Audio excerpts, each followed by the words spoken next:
అద్వితీయుడ సర్వకృపానిధి సర్వాంతర్యామి మీకే స్తుతులు స్తోత్రాలు నాయనా.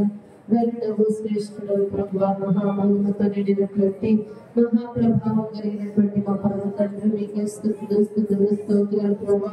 గడిచిన నెలంతా కూడా ప్రభువా మీరే కాల్చి కాపాడి మీ కృపలో దాచి భద్రపరిచి అయ్యా ప్రభువా మీరు మమ్మల్ని 10 నెలలు కూడా ప్రభువా మీరు తోడుగా ఉన్నారయ్యా. అయ్యా సంవత్సరంలో తండ్రి మీకు వందనాలు.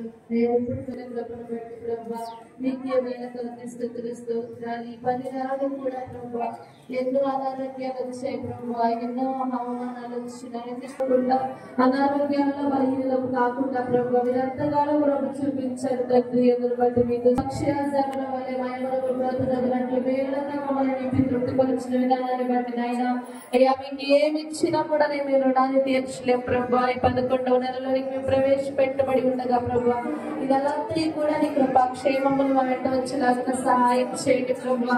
అయ్యా బిడ్డలు చేస్తున్న పనులలో, పనిపాటులలో, ప్రయాణాలలో, ఉద్యోగాలలో, వ్యాపారాలలో, చేతి వృత్తులలో, బిడ్డల చదువుల్లో, కాలేజీల్లో, స్కూళ్ళల్లో ప్రభా ప్రతి విషయంలో నా తండ్రి ఇదంతా కూడా ప్రభా మీ దగ్గర చాటును మమ్మల్ని మా కుటుంబాలను దాచి కాపాడమని అడుగుతున్నాము తండ్రి. నీకే స్తుతులు స్తోత్రాలు ప్రభా. అయ్యా ఇదిగో నా తండ్రి చేయవలసిన ప్రతి బిడ్డను బట్టి ప్రార్థన చేస్తున్నాను ప్రభా.